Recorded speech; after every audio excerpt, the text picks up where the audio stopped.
what's up, guys? Welcome to a brand new episode of the Disney Catalogue. As you can see, Copy Boy. And don't get that confused with my dog, because I'm pretty sure he just came to the door. His name's Captain America. So we are talking Captain America, the First Avenger. If you guys haven't checked it out yet, we have Iron Man, Hulk, Iron Man 2, Thor, and now we're on The First Avenger. Yes. Okay, so this movie gets so much shiitake that it's up there for me. It's in my top 5. This one? Yes. Oh, wow. I love it so much. Interesting. That's crazy. That's pretty high. This is Captain America is my favorite core Marvel character. Uh-huh. And this isn't even my favorite Captain America movie. Well, yeah, this isn't my favorite either. And it's nowhere near my top 5 and not even near my top 10, I don't think. Yeah, it's in my top 10. It's just so grounded from all the stuff that we've seen so far.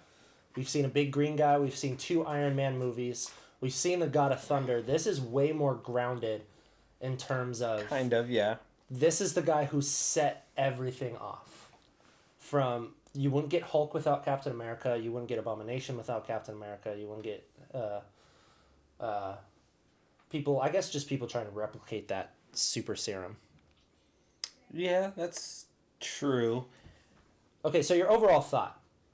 I think it's an okay Marvel movie. I think it does a lot of really cool things. It's a really good origin story. I think it really introduces us to probably, in my opinion, the best villain out of these standalone movies in Red Skull. And plus, you have a heavy hitter actor. And Hugo Weaving. Who never wanted to return to the role after this movie, by the way. And we'll get into that. Yeah, and it's cool to see Chris Evans go from Johnny Storm in the 2 Fantastic Four movies to this, because it's almost night and day. Well, his acting chops got better too. Well, yeah, Human Torch is kind of like a cocky d-hole. Yeah. And then Captain America is like everything like a good person stands for. Like there's not a single bad bone in that dude's body. Yeah, so it does a lot of the things really well that I wanted to see from the comic books. It does kind of start to slip away at certain points, but we'll get into that. But I think it does well. Captain America, Red Skull, and the supporting players that are, Yeah, you got the Howling Commandos. Yeah, Bucky. Peggy Carter. Ooh. Tommy Lee Jones is awesome in this. I love Tommy Lee Jones in this. He plays such a grumpy old man. Yeah. I love it. And we get our first appearance from Toby Jones, who plays... Zola. And he'll come back in a few episodes, in a few Disney Catalog episodes. Yeah, when we talk about the Winter Soldier. Yep. So overall, I love this movie. I think it's up there with, to me, it's up there with like the top heavy hitters. I'm talking Endgame. I'm talking Infinity War. I'm talking Spider-Man No Way Home. It's just so grounded, and You've seen No Way Home? No, not No Way Home. Far From Home. I was like, Derek. Maybe spoilers. We should stop this. No, it's just the character progression is something I look for in movies a lot. And it really takes time to tell his story and who he is, the way he is, why he wants to go serve, why he wants to be the best possible person he could be. It's very inspiring, and it really like puts a pep in your step. Yeah, So that's my 2 cents on it. It's much better to me than Incredible Hulk, which we went over. I think it's better than Thor. I think it's better than the first Iron Man. I think you can make an argument for the first Iron Man. I really... those two are close. I don't even know what I have higher, to be honest with you. Well, the whole MCU is dependent on Super Soldier Serum and Stark technology. Yeah. And you get those, They're hand in hand, to be honest with you. Anything else to add about overall? No. Okay. Favorite moments? Oh, that's a great... I have tons of favorite moments. I wouldn't say I have tons, but I have a few. The first one is the scene when Captain America takes the serum, comes out of the thing, out of the big test tube, and Stanley Tucci gets shot, and then he goes and chases after. Oh, that's such a cool sequence. Chases after the Nazi, and I think it's just a really cool sequence that shows off this man who was not big or buff. 20 minutes ago was just a skinny little kid, and now he gets his first real taste of not only strength but superhuman strength that no one else has. Where he launches like 15 feet in the air to hop that fence, and he was like all shocked. He's like, "What?" You know, he's picking up a car door and blocking bullets, which is funny because that car door has a big star on it. Yeah, so it symbolizes the shield. And when he pulls out the guy from the submarine and throws him up, and that's when you finally hear him say "Hail Hydra," and he cracks the which comes in at the big play when we start getting into Captain America: Winter Soldier. Yeah, so that's one of my favorite moments. Another one is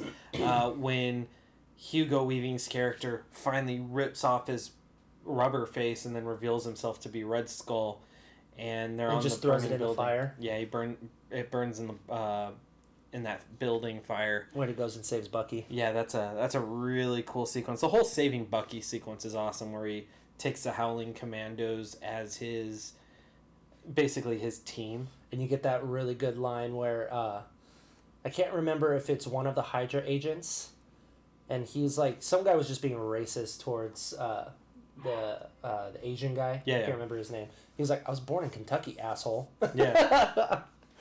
Oh, that was great. Some of my favorite ones. It was like right as the movie starts. It's when the guy is being an a-hole inside the movie theater, and he's like, "Hey, you want to shut up?" And like stands up, and then he's just like scrawny. And then Sebastian Stan just comes in and it's one bah bah. Yeah, it's a cool moment. That whole "I could do this all day" just became the running joke with the character. Yeah, and which, then I like loved or hate it, that's the joke now. And I like the "Don't do anything stupid until I get there," and he's like, "What are you talking about? You're taking all this stupid with you," or something like that. Yeah. I thought that was a cool line.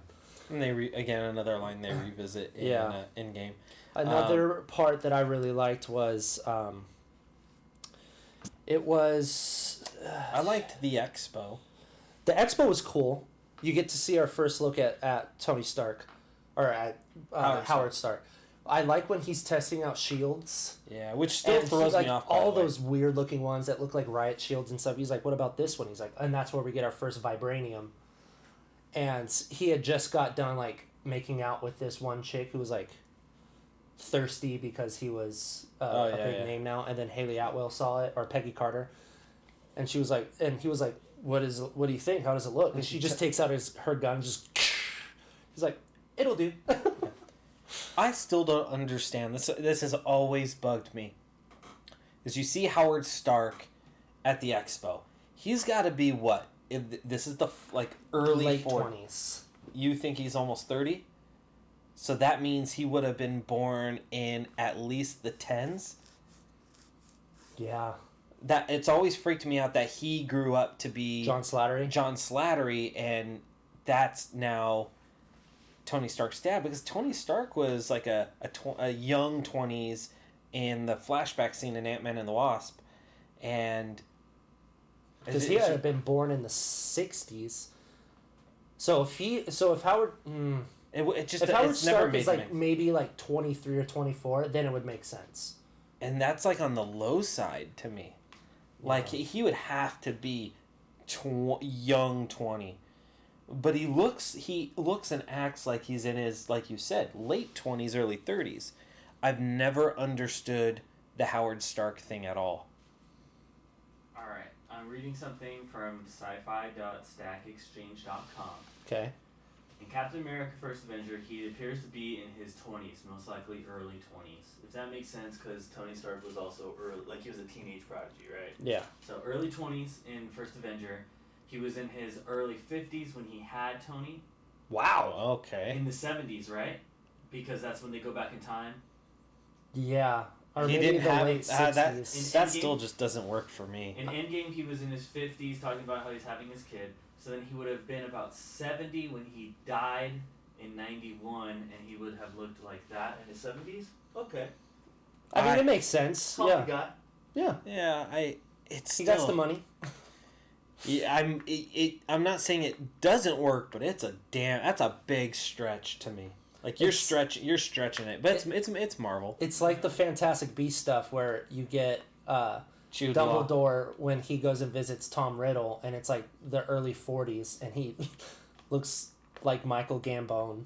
And then you have in the 20s with Jude Law. He's like, man, life really smacked the crap out of him with the H-stick. Yeah. See, like, that really bugs my continuity brain. Yeah, the Howard Stark thing has always bugged me ever since John Slattery was introduced into the universe. Yeah, but John Slattery, he narrates a book right now that I'm reading, Doomakey by Stephen King. Let me ask you something. Good. Who do you like better as Howard Stark? No, the actors that plays the young Howard Stark is Dominic. Dominic. Starts with an M. Cooper. Dominic Cooper. Yeah. Isn't that who plays him in First Avenger? Mm-hmm. And this miniseries, or not the miniseries, Agent Carter, and he plays him in something else. Oh, he's romantically involved with Gemma Chan. Oh, look at that! Look at that! With Cersei. Yeah, with Cersei. Yeah, lucky dog. I just don't. It's always bugged me. That's all that is. Yeah, it's always bugged me. That's no issue with Captain America: First Avenger, because I like Dominic Cooper as Howard Stark in First Avenger. Yeah. It's just in the terms of the MCU, the Howard Stark character has always been weird to me. Yeah, because even the Howard Stark character was different in the first one. Yeah. I don't know. He will be Dominic Cooper. He'll be voicing Howard Stark again in Marvel's What If. Whoa. John Slattery? No, Dominic Cooper. Dominic Cooper. Oh wow. Nice. Number 1.1. So the first episode. Oh, so that's Peggy's Captain America. Oh, so she gets episode 1. Interesting. Oh, nice. That's cool. IMDb confirmed. Nice. Wow.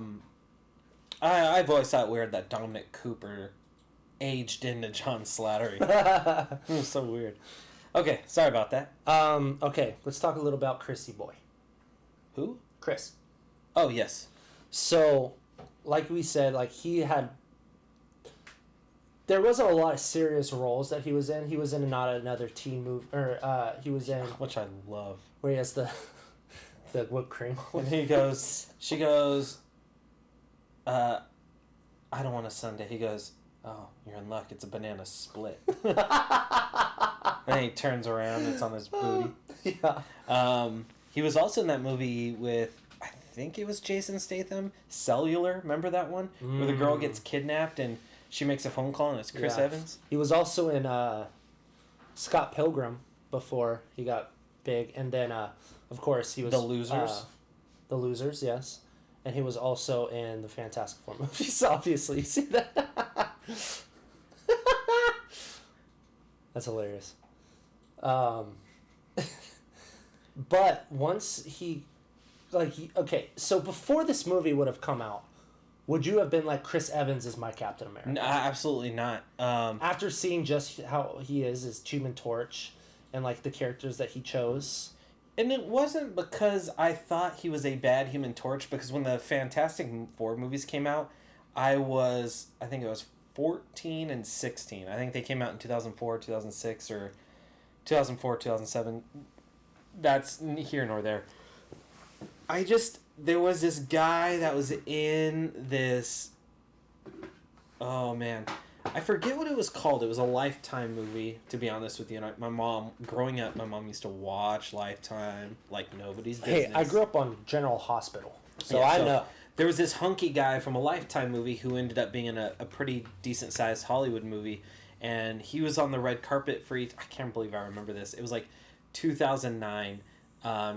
He was on the red carpet and someone was interviewing him and we're like, hey, we're hearing you're in the running for Captain America. Is that true? He goes, yeah, I'm in the running with a few other pretty big name actors. I'm excited to hopefully get the role. We'll have to wait and see. And he never got the role and he dropped off the face of the earth. But when I remember... Who was it? I would... Maybe it's in the facts. I don't remember his name. Well, I know one that's in the facts. Yeah, I know one of them, the big one. Yeah. But he was in a Lifetime movie. He was a Lifetime actor who was in the running for Captain America. He did the interview with Entertainment Tonight, and he looked like Captain America. He was like he was buff. I was like, man, he would be kind of cool as Captain America. And then they announced Chris Evans. I'm like, oh, okay. I thought it was a weird casting at first. Well, I wasn't in like the whole thing at that point, so it took me a while to watch Captain America before or after it came out. I came late to the game on the MCU. I wasn't into like the whole journalism stuff. It wasn't until Infinity War came out. You're like, You're like, I get this now. Yeah, finally. Captain America's in Infinity War. Yeah, Dom's looking it up, not seeing it. No. It's not. He literally dropped off the face of the earth. Then. Yeah, he was. Oh man. Huh. I would say lifetime actor in running for Captain America. I wish I knew his name, but he's been in And some you're good other with names too. I'm shocked. It's because he did Lifetime. Let's see here. Who is it? Nothing.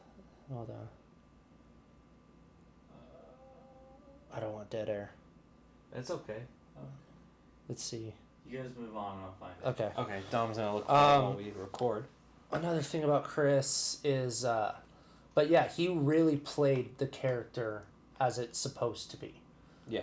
Because it was a shock seeing him like so serious in the beginning. In my opinion, this movie, out of all the movies he's appeared in, I think this is his weakest performance, only because he gets so much better throughout the MCU. True. And, well, you get a sense of his character in literally the first couple minutes of the movie, where they have the newspapers in front of their faces, and one guy like reads like, 2,000 killed over the weekend or something like that. And he's like, kind of makes you think about not going, huh? And then Chris Evans like folds his paper and goes, nope, and then gets up. Yeah. I thought that was pretty cool. Okay, another thing. We get our first introduction into Infinity Stones. Yes. Actually, no, that's our first introduction. Thor didn't have any. They didn't have the Tesseract yet. There you go. So, yeah. I'm trying to go back. It was hidden behind this. It's a Norse. It was owned by the Asgardians for sure. But it was in a Norse like mural in Austria or Poland or somewhere where the guy who plays Filch and what's his name in Game of Thrones? I know. What's the? I'm kidding. I don't know. What's the house? What's the house that guards the river? Slytherin. No, Don. Do you know what I'm talking about? Ravenclaw. Filch. Hufflepuff. He plays Gryffindor. the Red Wedding. It was. Gryffindor. They're red. No, god damn it, no. It was Filch is god damn it. Harry Potter? No, in Game of Thrones. Slytherin. He plays. David Bradley? Yeah, he plays. The Freys. The Frey, Walder Frey. Thank you. Sorry. Yes, he is the You Polish said guy. Filch, so I thought Harry Potter. Well, he's the same guy that plays Filch. Oh, see, He's the same guy in the opening of Captain America. See, I was right. Sure. Slytherin. Sure. But we do get a sense of Red Skull's trying to use it, of course, to make weapons, which he does. Yes. And they come to find out that they didn't know it was like a teleportation type of energy source, I guess, until he sends him wherever the hell he sends him. Well, now we know it's Vormir, where he sends him. when people were dying from the bullets of that stone, They were like incinerating. Were they dying or were they? So they were incinerating or were they? That was teleporting? incinerating. I don't know if it was teleporting because. Oh, I was always curious. Yeah, I don't know. Maybe That'd be weird. Because everyone thinks it's incinerating, but if it is Maybe. a teleportation device, maybe they thought Well, it they is were incinerating. the space stone. So. That's true.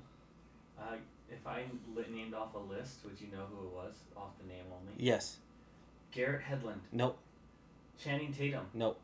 Scott Porter. No. Mike Vogel. Nope. Sebastian Stan. No.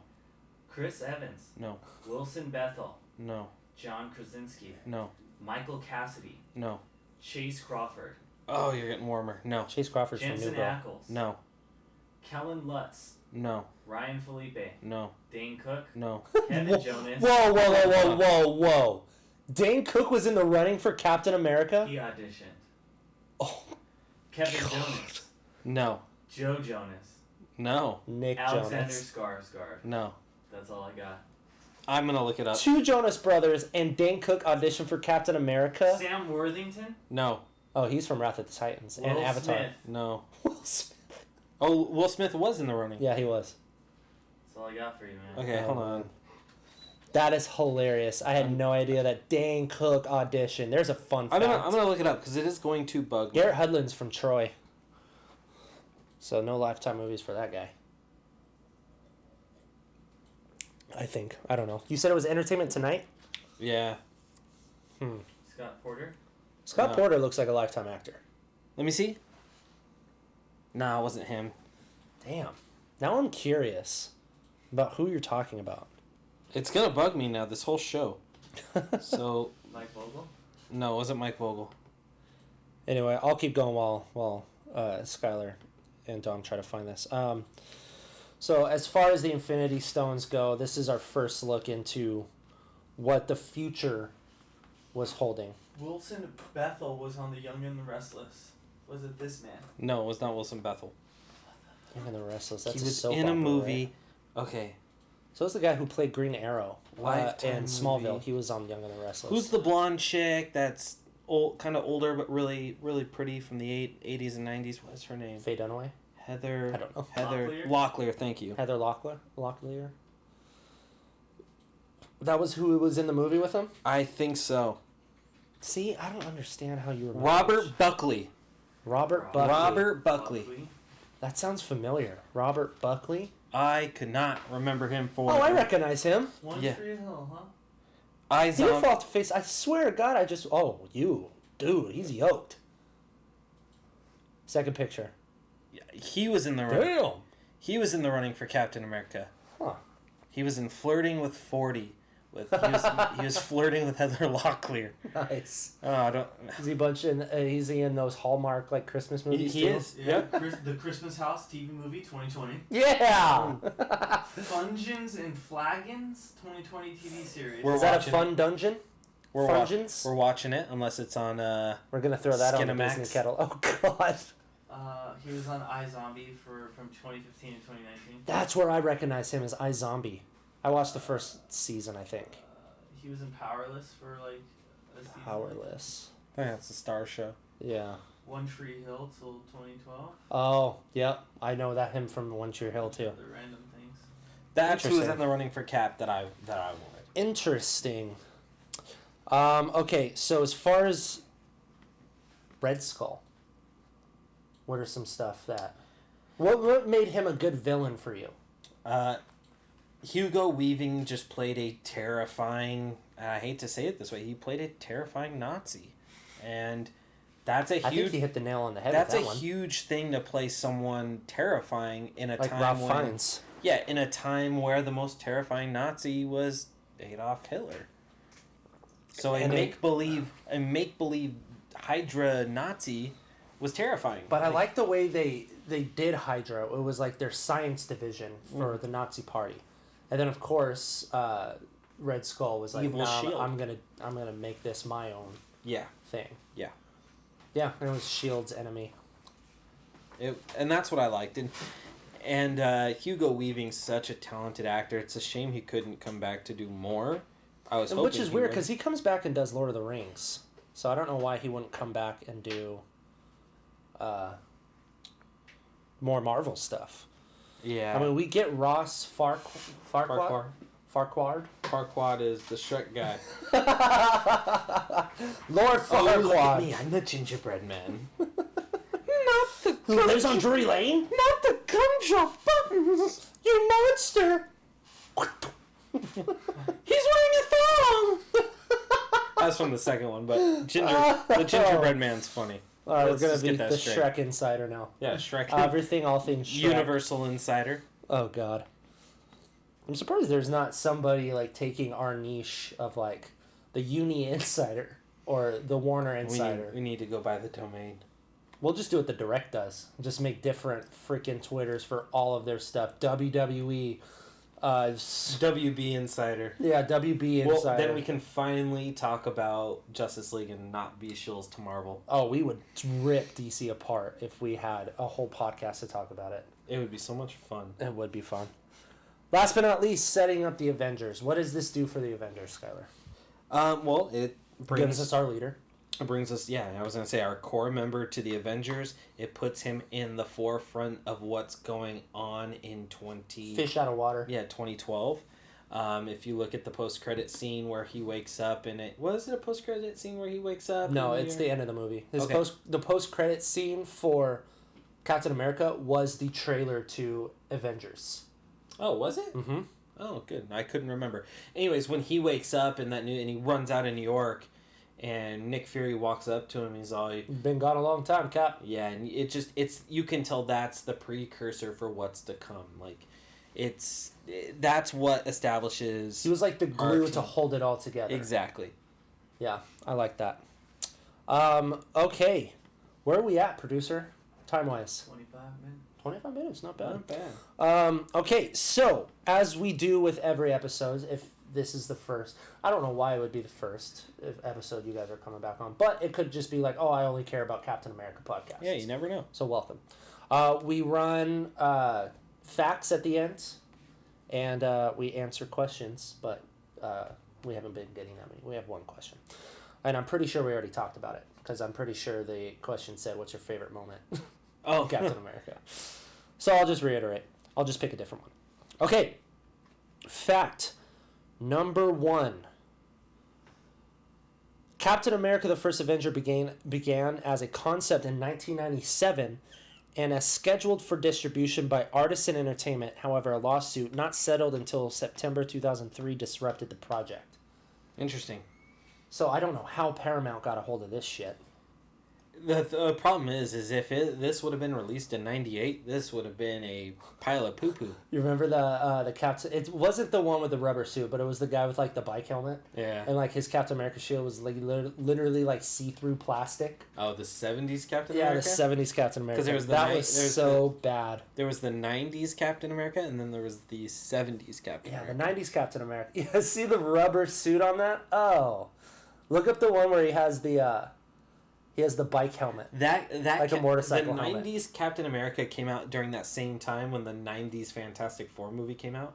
Well, the Roger Corman one. Yeah, it's funny because when there it is. See that shit? What the hell? See-through Captain America. What's funny is that like I think it was on Conan. Excuse me. I think it was on Conan, and I can't remember if it was for the First Avenger or if it was for Winter Soldier. But Winter Soldier is when I started getting into the news journalism stuff. And I'm pretty sure either like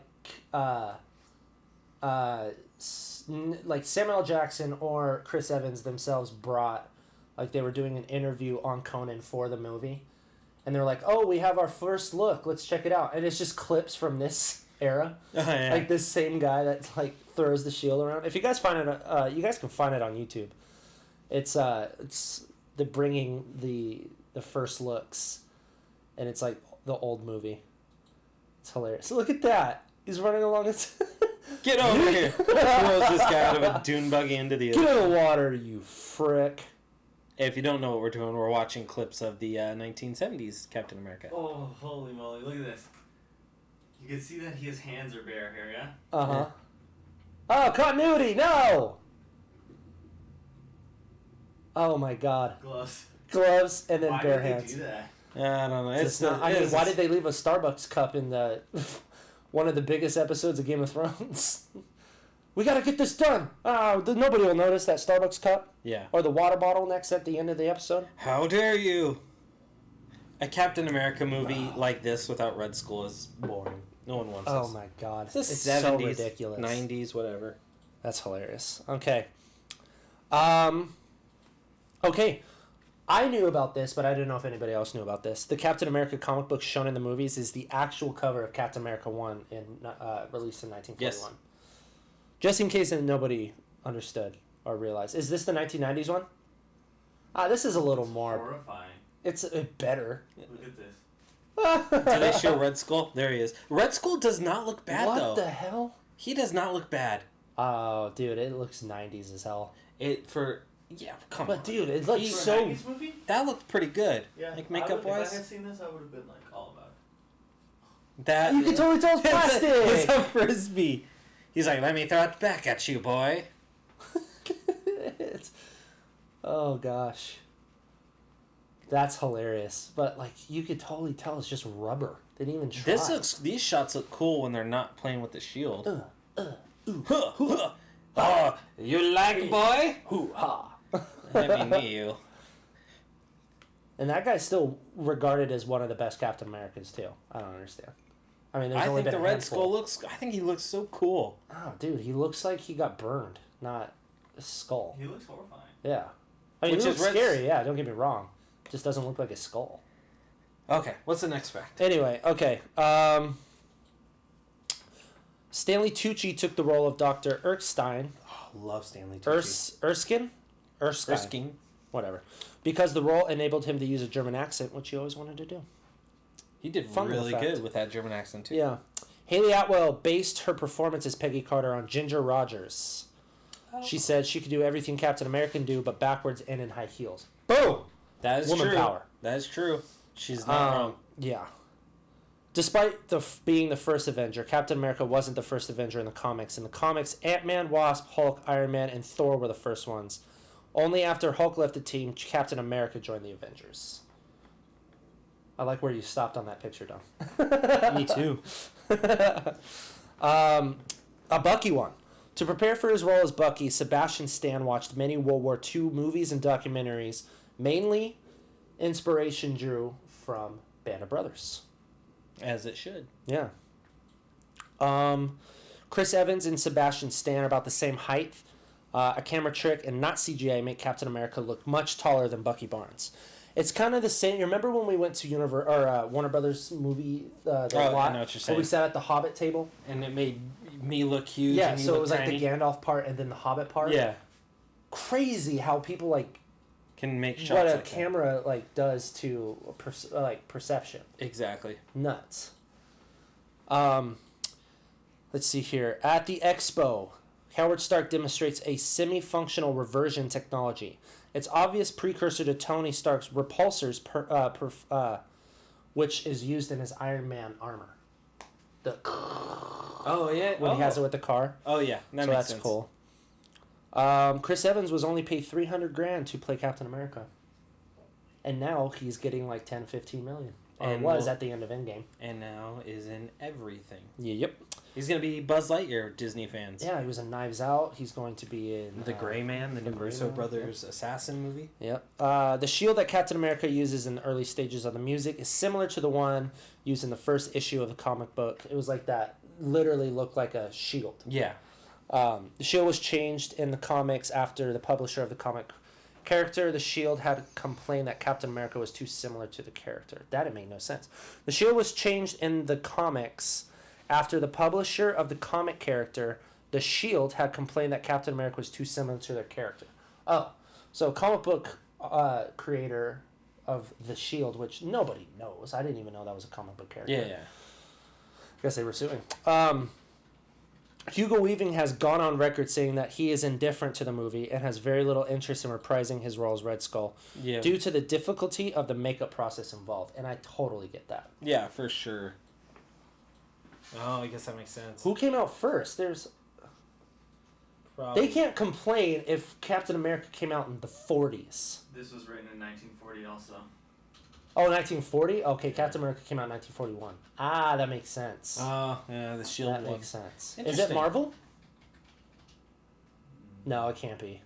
Marvel Comics kicked off with Captain America. Interesting. Archie Comics. Archie? Oh, that makes sense. Oh, boo. No, they're one of the oldest comic book companies. During the escape from the Hydra facility, Dugan? Howling Commando? Yeah. Dugan? Dugan.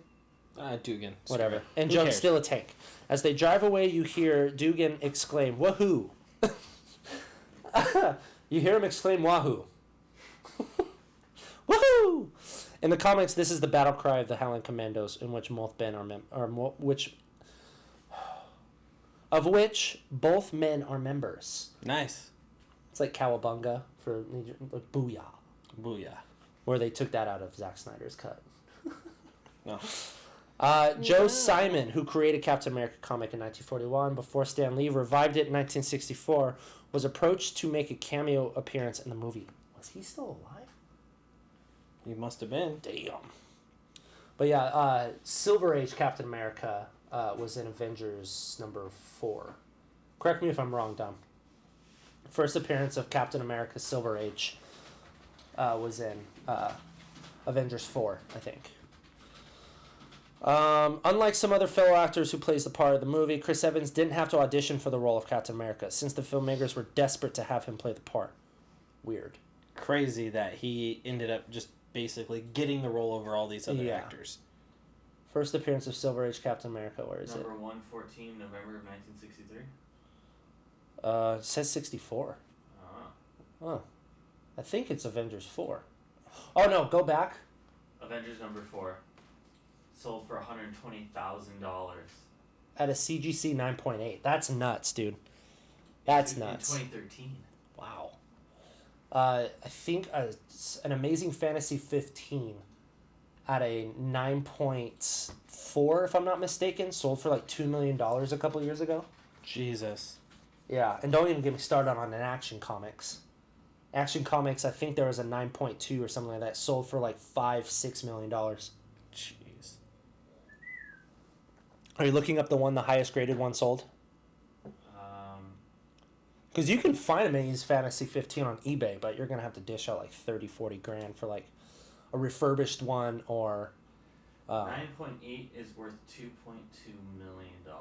So maybe it wasn't. The last one that sold was 9.4 grade. It sold at $1.25 million, so $1,250,000 in March of 2020. Wow. That was the last one to have been sold at that high of a grade. You want to hear a fun fact? One of the highest graded Action Comics books, which is the first appearance of Superman, was owned by Nicolas Cage. Nice. Yep. And until CGC bought it. He was going and to I saw it in play person, the character and it too. is magnificent. Okay. Okay, throughout the movie, Steve uses a sidearm while fighting Red Skull forces. In the comics, he used the sidearm until realizing that his new shield, which President Franklin D. Roosevelt gives him, could be used as a weapon by throwing it. So he ditched the guns and used the shield, which is so random for somebody in a war. Now look, the throwing the shield thing is his thing. Yeah, Captain America of the First Avenger is the final Paramount Pictures movie produced with Marvel Studios, as Disney bought the rights to the Avengers and Iron Man 3. Last movie without Disney. And now look. Let's see here. During Captain America's War Bond drive, the tank burning in the background of the black and white film is an M5 Stuart tank painted with German insignia. This is correct to 1940s Hollywood filmmaking, as they had no actual German tanks, so they paint U.S. vehicles with German signs. That's kind of cool. Nice. Keeping it alive. Oh my God. Alice Eve, Gemma Arterton, and Keira Knightley were considered for the role of Peggy Carter. Emily Blunt turned down the role. They want her bad. Yeah, they do. For Black Widow and Peggy Carter. Mm-hmm. It's funny. Damn. Gemma Arterton was also supposed to... This is off topic, but Gemma Arterton was originally like the main person cast in Christopher Robin, the live-action Winnie the Pooh movie. Before Haley Atwell. That's hilarious. Up until a very late stage in pre-production, Hydra would have been blatantly Nazi preliminary organization with swastikas on their uniform. The implication is still present in the final version, however, deleted scenes also had Hydra explicitly attacking Nazis in addition to Allied powers. That makes sense because he wanted to branch off and be his own really big, racist, evil empire. Yeah. As Dominic said earlier, Sebastian Stan was considered for the role of Captain America, so was John Krasinski, and a bunch of other people that he named off. Let's see here. To prepare for her role as Peggy Carter, Haley Atwell trained 6 days a week. Last but not least, final fact. Stanley makes a cameo appearance as a general. The officer sitting next to him is played by Reb Brown, who played Captain America in a pair of made-for-TV movies in 1979. Oh, that's funny. the guy. He was in Captain America. I did not know that. I didn't The guy with the plastic shield from the 70s was sitting next to Stan Lee. That's hilarious. That is hilarious. Wow. These lists really end you on a good fact. They like bringing back the older people. Like they brought back Lou Ferrigno for Hulk for multiple movies until Mark Ruffalo took it over. Have you seen what the first Iron Man looked like? Yeah. He looks like Danger Will Robinson. Yeah, Danger. big old box. Yeah. Reb Brown. Yeah. He's old school plastic Captain America. That's hilarious. Of course, you don't get the image. Just look up Stanley Captain America. I'm sure you can see him right next to him. The First Avenger. Let's pull up our single question. Our single question of the week. Yeah, we only have one, so that's cool. Favorite scene in Captain America, The First Avenger. This comes from Crest of Waves. I think her name's Amelia. Thank you for your question, Amelia. Favorite scene is probably, if I'm picking something different, it's probably, do you have one in mind while I think? Like a different one? Yeah, just a scene. Yeah, it's the scene where they throw a grenade on the ground, and then skinny Steve Rogers jumps on the grenade. That's how we got picked. And that's why everyone looked at him and said, he's the guy. He's the American hero. Yeah. That scene's cool to me. Yeah, my favorite scene, if I'm talking about another one, is the one where they're all running and he's like, first one to reach the flag gets to ride back with Agent Carter. And they're all like trying to climb it. And then they walk away and then they're like, Rogers! And he just pulls the little pin out and then the whole thing goes gunk. And he just takes the flag and he goes, thank you, sir, and hands it to him. No one says anything. And then Haley Atwell has this like smirk on her face. Like, yeah, he's getting some later. Just wait till he gets buff. Or when she goes like, that was improvised, where he came out of the thing, the chamber. Yeah, that's him. Oh, that's funny. He looks good. Huh. I thought he'd be taller. But when she like goes to touch him, like she tries to touch his pec, that was all improvised because she was like lady turn on. Yeah. Jeez, nice. Okay, Lucky. so that does it for this episode of the Disney Catalog. I think this ran a little longer than most. Yeah, because we were looking at yeah, things. I love this movie. Check out our other stuff. We have the first 4 episodes uploaded on Spotify, Apple Podcast, and you can find the video podcast on YouTube here. Look out next week. We're talking the Avengers. And if we still have the same clothes on, that's why. Anyway, check out the DisInsider.com. Look at all of our other videos. Check out Josh's recent interview with director Steven Anderson, who directed Monsters at Work. Check out our interview with Gardner Holt. Dom, Skyler, and I were gracious enough, we're not gracious. We're lucky enough to go to a studio down in Redlands, California. So we have a whole thing about that. And follow me on Twitter at Derek Cornell, but instead of L's, there's 2 I's. You can follow me at Skyler Shuler, both L's. I mean, they're not I's, ladies and gentlemen. Yeah, they're not I's. Subscribe. Don't forget to subscribe to this video. Tell your friends. Get this video pushed out everywhere. Give us reviews on the podcast stuff. We will read your reviews on the show. Check out the DisInsider Show. It's officially available to everybody. You can find episode 50. No, we're probably on. By the time this comes out, which is not this week, but next week. 52. We should have 51. Going on to 52. Yeah, going on. So episode 51 of the DisInsider Show. It's so weird. It should be on everywhere. Hopefully, with all podcast platforms, YouTube, all that stuff. Okay. We'll see you in the castle.